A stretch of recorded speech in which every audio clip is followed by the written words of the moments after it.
Everyone, I have been asked to do a video showing how to colour on a black background.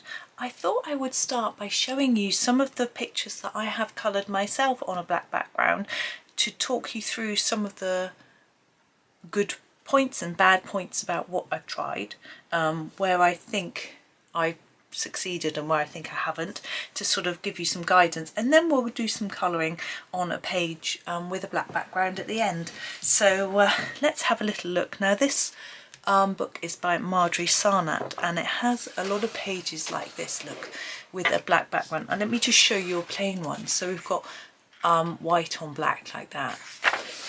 So this one I thought worked reasonably well. So I've got a very light pink here, it looks quite white, and dark pink, and then I've used quite a vibrant gel pen over the white. It's quite difficult to colour the white, it's not very accurate, but I think that worked reasonably well. And then this one I did with a mixture of metallic and not. So if you look at the grass, for example, the outside of the grass piece is outlined in a metallic gel pen, but the inside part, which doesn't have a white background, it actually has a black background, is coloured in, I think, with a pencil, and that shows up a little bit. And what I wanted to do for this picture was to make it look quite festive. So we've got the gold, which is really standing out just because of the way the light is falling on the page. The elephant is actually coloured in glitter, I think, as well. So that was a different idea, which I thought worked pretty well. Whereas this one, oops, sorry, I've got some pencils to my left which are banging about, didn't work quite so well. So we have a white elephant, which obviously really stands out from the page, and that worked well. All of the items are coloured in metallic pencil. They don't really show up very well on the black. What I think would have been better, if you can see that they're outlined in white, and then there's a black in the middle. I probably should have just gone over all the outlines. I think it would have looked better, but it was a bit of an experiment. So I would say metallic pencils on black is probably not the best idea. This one you may have seen actually, because I did this in a video reasonably recently. So this bit on the white paper is coloured in pencil, but where the white gaps were, I used gel pens, and that stands out quite well from the black. Keeping this quite pale worked quite well. Now this one I did with glitter pens, and I put some glitter pen on top of the black, and unless it's catching the light, which it is up here, it's nearer to my window, here it isn't catching the light, it isn't really working that well. So again, I think colouring over the black was a mistake, but colouring over the white works. Okay, so I'll show you on some Maria Trolle books as well, which are maybe books that you might be more likely to have. And she has just a few black pages in her books, such as these. I actually think this one might be a video. Now what has worked on this one is because I've used a really deep colour, it shows up. This is reflecting the light quite a lot, so that works well. Now this one I've done in paler colours, and it's still okay. What I find is if I use a pastel tone, it doesn't always quite work, but I think that was okay. Now on this page I've used quite bright pinks and purples, and I think it stands out reasonably well. And this page, this is a really vibrant Polychromos, lots of layers, and I think that worked well. And this one is a lot paler. This bit down here, although it's glaring in the light, it's standing out reasonably well, even though it's pale. But this page wasn't such a success. The moon is in pale blue, the birds are in pale grey, and I feel that they don't really stand out from the page very well. This does, you know, that's a nice vibrant colour, and I think sometimes you need a vibrant colour. And I've used, the planets are in pencil, but they are quite small. I've used in the background gold and silver metallic pen, and I'm not sure that they really show up that well. It might just be because the dots are quite small, but I felt that that wasn't a particularly successful page. But obviously it's all personal opinion, but I'm just trying to show you what I think works and doesn't work, because I've sort of been experimenting. Now this one I felt worked almost. So our fairy, she's catching the light. There we go. That's a bit better for you. You can see her. The girl, she worked quite well. The flower is very vibrant, so that stands out. But the little cat in the hammock down here, he's grey, and I think he doesn't really, he just looks a bit washed out, you know. I think if you do pastel colours, it doesn't always work on the black. It just sort of looks almost wishy-washy white. But let's continue and look at this one. I haven't got many of my husband's bookmarks left. They're all for sale. Most of them are for sale on his Ko-fi shop now. But anyway, this one, I wanted to keep it reasonably pale, but I had to layer it up enough so that it was vibrant enough to stand out, and I think I just got the balance right. The moon is actually done in a metallic silver, but I think it does look white in some lights. It depends on whether it's shining in the light or not, but I think that works okay because it's only one little item and it is the moon after all. Moon's normally white, so I actually felt that that one came out really well. It's a bit of a small bookmark, isn't it? This one not so much. The orange works well, and but the bird, I feel he's too wishy-washy blue. It doesn't quite work against the black, in my opinion. And this, it's okay. It's a bit, the colours could do with being a bit more vibrant on the house, I think. But you know, that, as I say, it's my opinion. Oh, and we have Twilight Garden. Oh yes. Now this was done with Prismacolors, and I think it was almost a success. The blue, the orange and the berries, all very nice, and the leaves. But these flowers here, I wanted them to look like daisies and did them just in a very pale pink, although obviously daisies are normally white. But I feel that they don't stand out enough. They're sort of, again, a little bit wishy-washy. You can't see the changing colours, between the fact that parts are lighter and darker because they're so pale. So I think if I'd done those in like a magenta, a fuchsia, pink, something like that, it would have really worked better. It might partly be because there's a difference between everything else is vibrant apart from them. That might be the reason. But yeah, that I wasn't so happy with that. Sorry about my voice. I've got a bit of a cold today, I think, coming. This is Luna.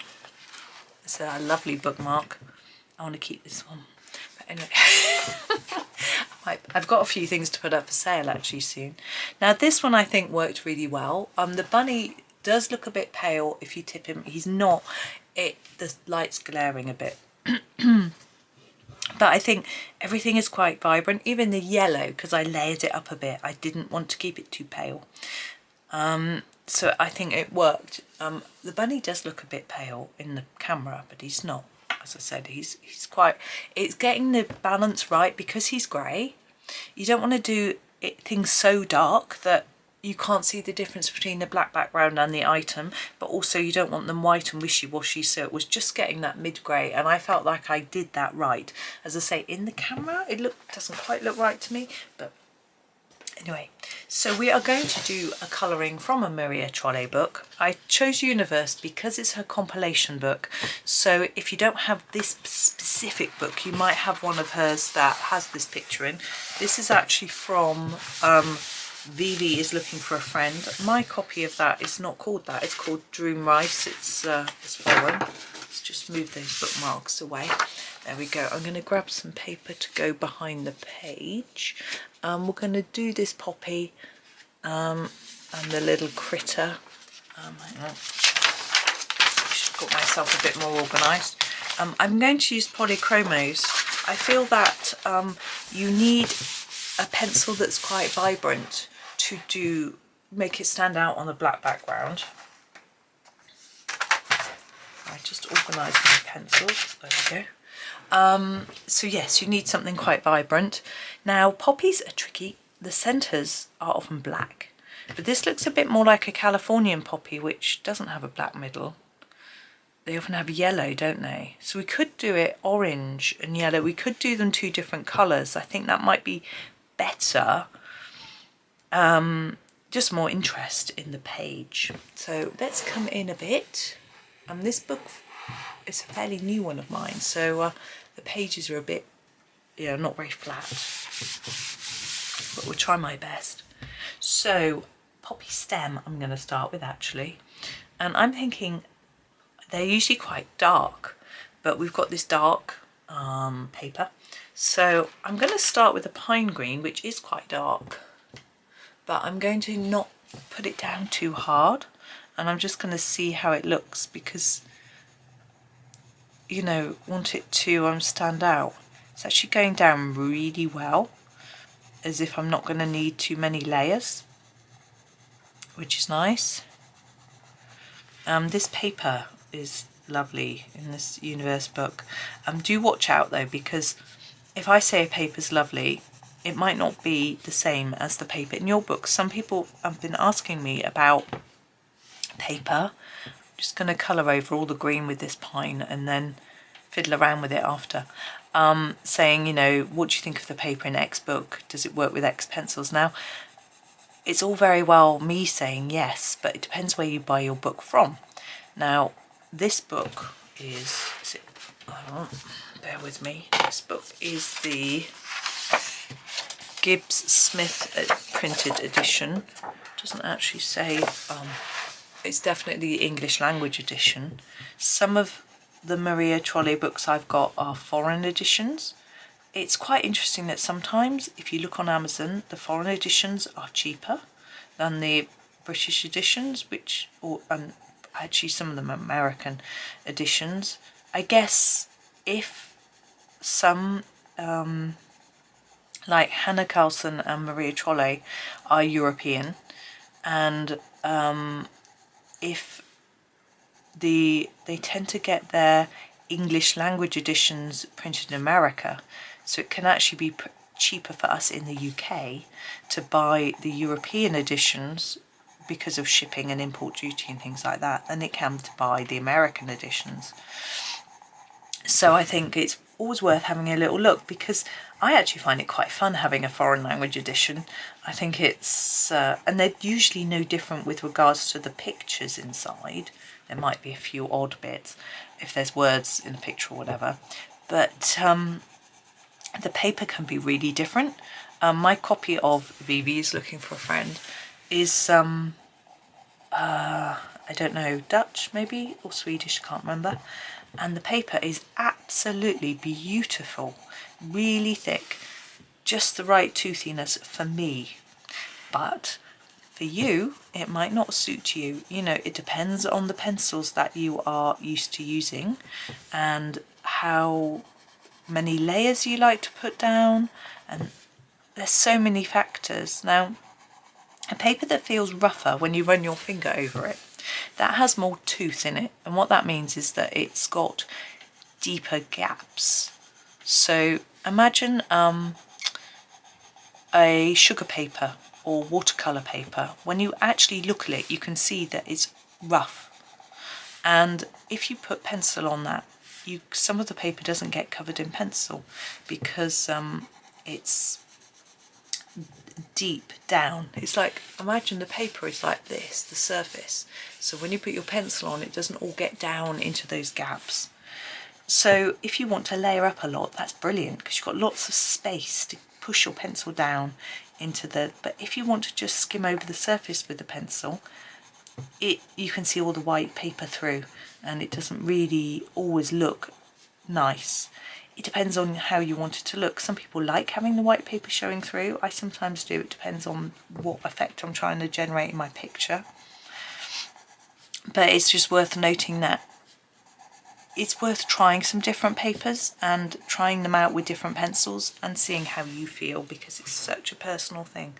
Right, there is our green, and you can see it stands out reasonably well from the black. I'm sorry, I have to blow my nose.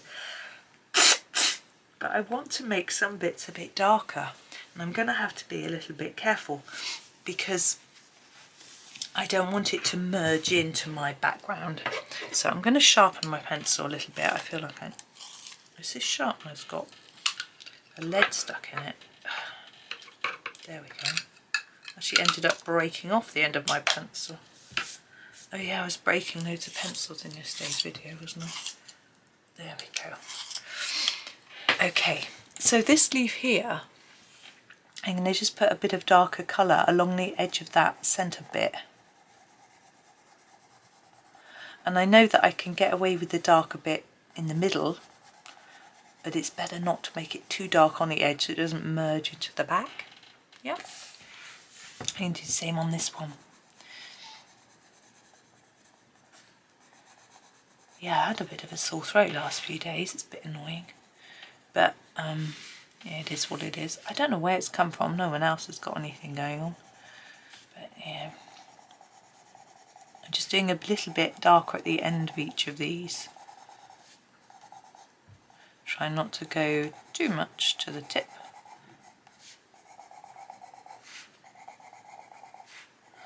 There we go. Now while I'm doing this, I'm thinking about the centre of this one. Now I want it to be, I'm just covering that a bit, I want it to be yellow. So I need to think about making sure that it's vibrant enough to show up. So I'm not going to use a really light yellow like the glaze is. It's like lemon glaze or something. I'm going to use a more vibrant yellow. So let's find one. I'm going to start, I think, with this one. This is the cadmium yellow. It's probably, I don't know if you can see that. It's probably the palest yellow that I'm going to use on this in this. I'm going to come in closer so you can see what I'm doing. Now I'm doing the flower. Go. So I'm just going to go over all of this in the cadmium yellow, but not too hard. Again, what I was talking about, the tooth on the paper, if you push down really hard and you fill all that up, you've got no space for other colours. So I'm just going to put down a light layer and then get a darker yellow. I'm going to use the dark chrome yellow, which is quite orangey, but that's fine.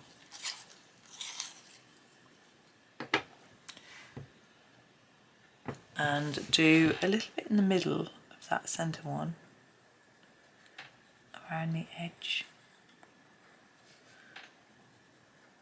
It's not really showing up, there we go. I have to layer it up a bit.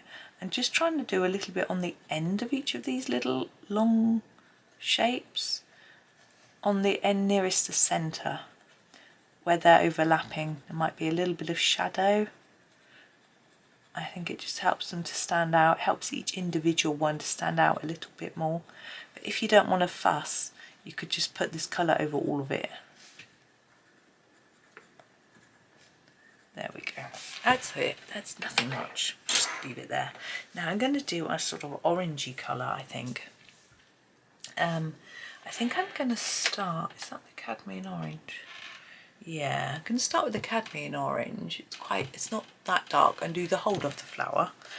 And then you can see how it looks against the black.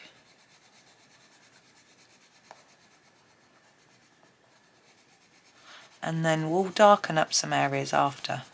I'm using quite medium pressure on here because I know that I'm going to be able to get more layers on top with a darker one if I want to. And I want it to be reasonably vibrant so that I don't have to colour over all of it. Now in my camera it looks really quite pale compared to how it actually looks. I haven't got my lamp on. I don't know if I can make it look better. Not really. Hasn't really made much of a difference, to be honest. I'll leave it on now.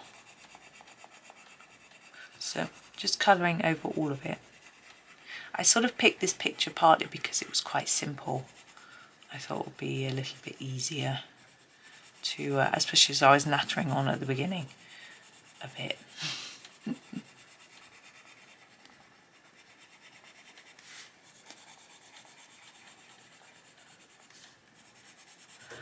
Now, you don't have to sort of do this method. I've started adopting this method a bit more lately, but normally what I would do was mark in the dark areas first and then go lighter and lighter. But I've started just putting down a layer of colour first and then putting my dark bits over the top. It doesn't really matter, I don't think. Just find a method that works for you. And I change it about a bit depending on the picture. I don't really know why I choose certain methods. Sometimes I just want to see whether it's vibrant enough. It's just why I'm doing it like this today. I want to see whether it's vibrant enough. It isn't, so I'm going to go back over it a little bit more. I want to imagine that this is the only colour that I'm going to use and make sure it stands out enough on its own. I'm just layering it up in these areas over here where it's a bit paler. Then I'm going to get the darker orange. What's that? Yeah, the dark cadmium orange is probably a good choice. Whoops.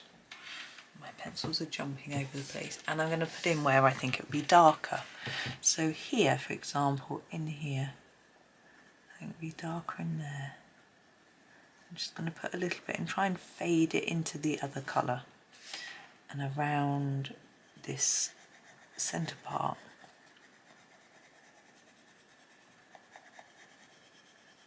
And just sort of fade it off a bit. Up there. Now all the way along here. And actually Maria has drawn us in a few little lines to help us, which is quite handy. So we know where the darkest bits are going to be.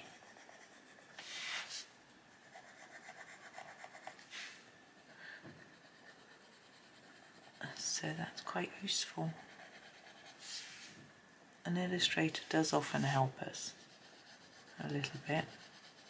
If you're not quite sure, looking at a photograph can be really useful. I do that sometimes, especially if you want something to look photorealistic, but even just to help you with where to put the shadows, you know, it can help.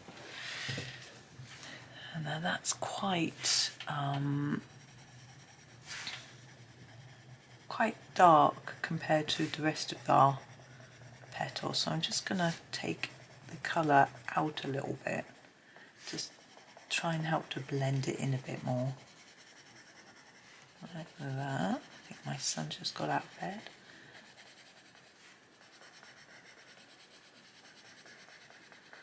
There we go. Now I'm going to go back to my original orange, the cadmium orange, and just make sure it's all blended in. So back over the top of it a bit.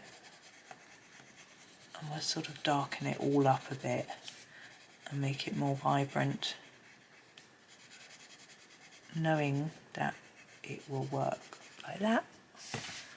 I still think it's a bit, I think because I've got a black background, my camera's struggling to adjust sort of thing to show you the true colour, but hopefully it's good enough.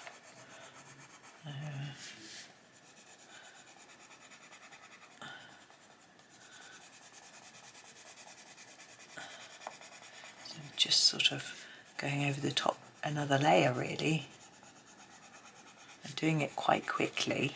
You can certainly take your time and do it a bit more slowly if that suits you. There we go. Now I'm going to leave that one and go up to, I'm going to do this bit first. Now these, I'm thinking, trying to remember what they actually look like. They're very often a beigey colour. It's the colour we really lack in Polychromos is a beige. I'm going to try and just do a sort of really light brown, but I think you'll find it won't stand out enough and we'll have to try something different. This is the brown ochre, and I'm thinking, because it's a sort of dried seed pod, that they're normally, of course this could be a bud, but I'm thinking of it as the dried seed pods you get after the flowers fall off, but maybe I'm wrong.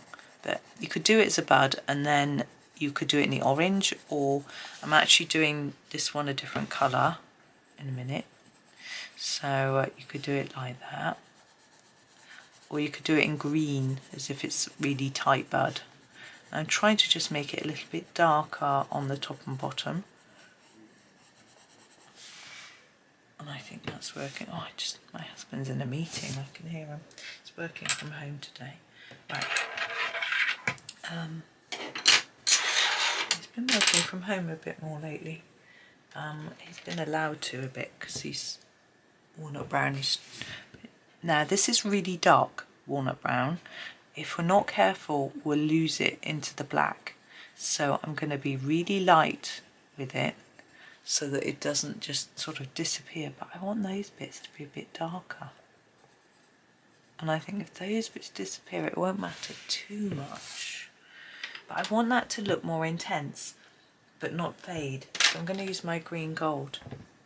Yeah, he's been having a few mental health issues, lots of stress, and he's actually going to semi-retire. I think I mentioned that before, to help him. He's also very recently had an ADHD diagnosis. This is light cadmium red. I'm going to put it all over like we did with the light orange on the other one. So he's hoping to get a bit of treatment for that. He's got some new meds coming, maybe today actually, I don't know. And he's hoping that'll help him a little bit. So I think what he finds is that he's so easily distracted at work that he finds it really hard to get his head down and get on. He's no good at prioritising, and he gets very overwhelmed very quickly. And in certain work situations he can cope absolutely fine, but it depends on what's going on, and at the moment he's the only person doing his particular job, so there's a lot of pressure on him to get it done, and he's getting very overwhelmed. So anyway, I said to him, you've just got to stop. So he's going to semi-retire, start working 3 days a week, rather than 5, and hopefully that'll give him some time to get himself back on track, sort of thing, with his mental health. And I will have to step up. I've been moving money around this morning to invest some so that we get an income from some money. He sold some shares, you see, he buys company shares. He sold some, so we can invest those and get some income. They won't give us such a good return as on the stock market because they were doing quite well, but it means we get more immediate income from them, which is what we need at the moment to sort of make up the shortfall from the income being on 3/5 of a salary. But my boys will be working not next year, the year after. So, but they don't cost us that much really. So that's a sort of, I think that's almost like a normal poppy colour, red. I want some darker areas, just like we did with the other one. And I'm going to use the pale geranium lake. Don't know if that's much darker, to be honest. I don't think I am going to use that. I think I used the deep red. It's a bit more of a contrasting colour. I'll just sharpen it. So yeah, it's been a bit of a tough time, to be honest. Trying to make sure my sons are at uni and I have all the stress of trains and stuff, and then making sure he's okay as well. Yeah. And I said to him, there's no way I could work outside of the house full time and look after everybody else as well. I couldn't cope with that. So it's interesting. Doing this is fantastic for me. And I don't want to give up doing this, but yeah, it's possible I might have to do something else and to get a bit more money in. But we'll see how it pans out. We might be okay. As I say, I'm fiddling around trying to find ways to get a bit more income coming in, and then we'll be okay. That might go onto Fiverr and do a bit more, do some freelance writing again like I used to do. But we'll see. I used to manage to balance freelance writing and making videos. I don't really know how I did it. I think my husband was better, so I didn't have to look after him so much, which helped. And I was probably only doing 1 video a day.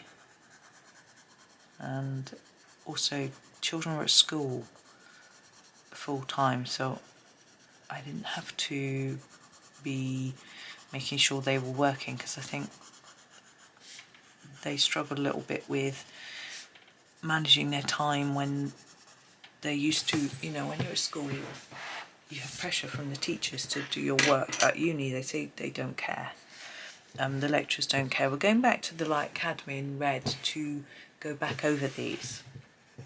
They say the teachers don't care at school, at uni, tutors, whether they do it or not, and so they say it doesn't give them the same sort of motivation, whereas, you know, at school if you didn't hand in your work you get detention. They don't want that.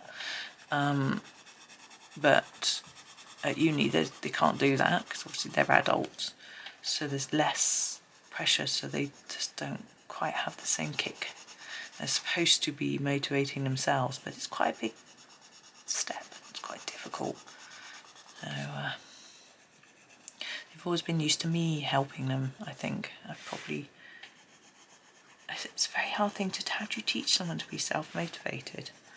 I find it very hard. I'm extremely self-motivated, but I think it's almost like it's just something that I've been born with, you know. I don't know how to teach it.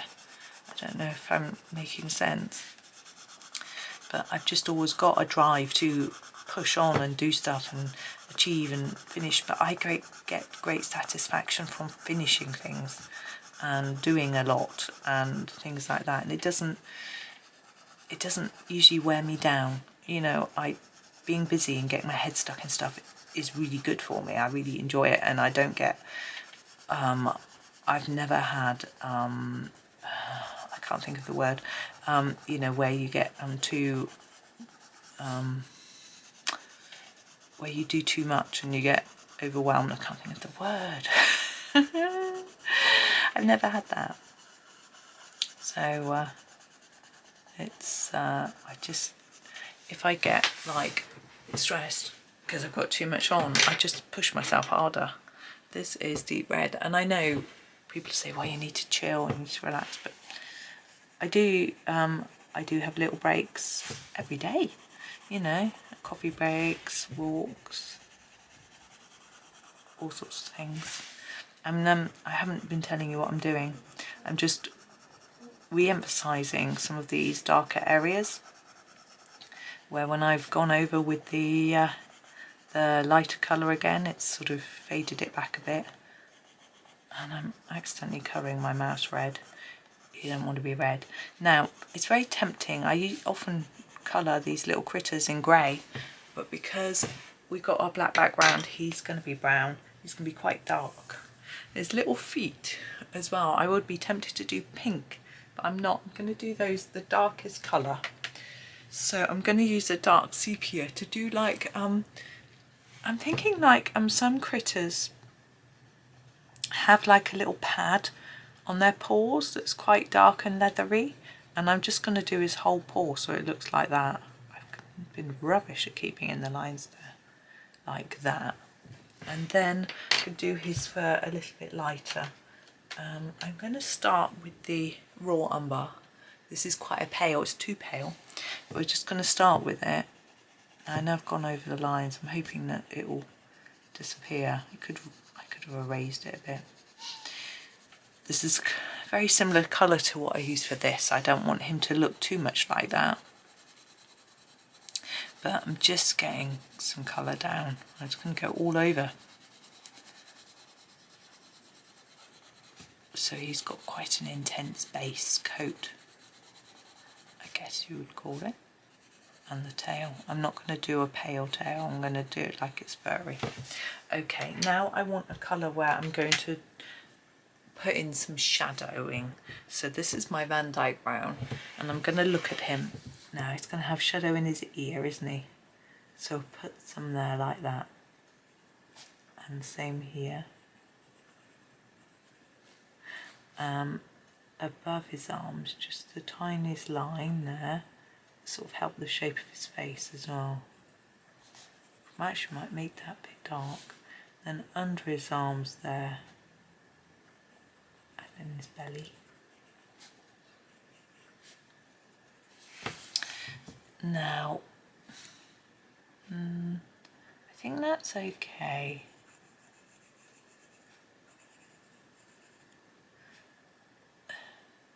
Make his nose dark there.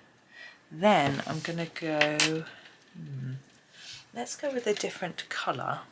This is burnt sienna, it's rather more orangey.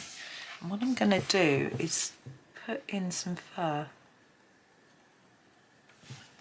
So lots of little teeny fur lines. Takes a bit of time and effort.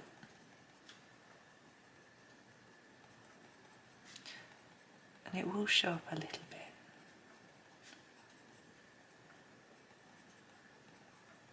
Now, direction of fur I was being asked about the other day.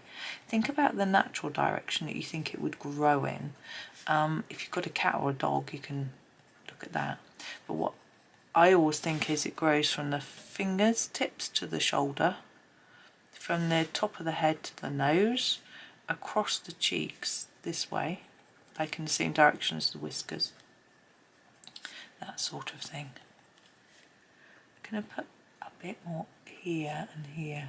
I want to shape the nose a little bit. Put a bit darker there. Helps to add a bit of shape.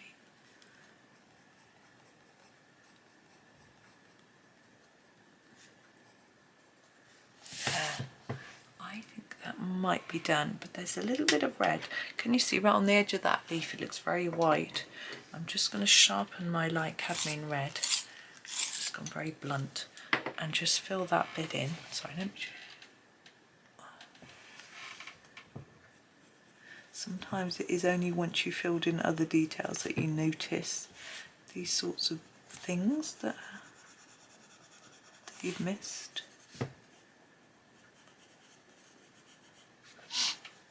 There we go. And I think we have pretty much done this page. I've kept it reasonably simple, but you can see, whoops, it's come right out.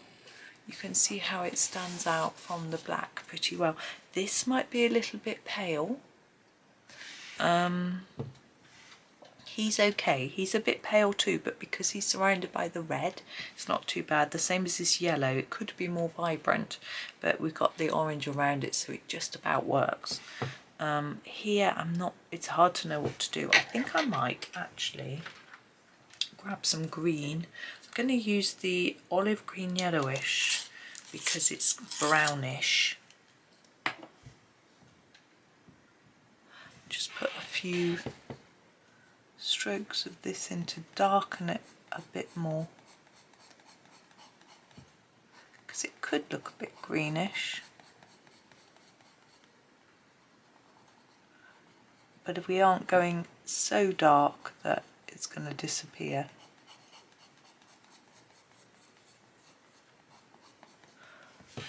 I'm happy with that. You may think it doesn't make a great deal of difference. Let's try and straighten the book up a little bit. There we are. So there is our finished page.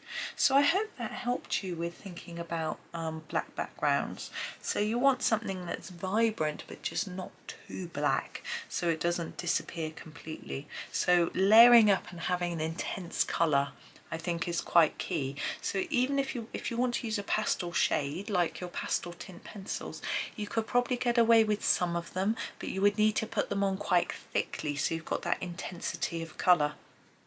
And you wouldn't want to use the really, really pale yellows and things, but things like the wisteria, I think it's called, the heathers, the slightly darker, more vibrant, more intense, sorry, not vibrant, colours would probably work better.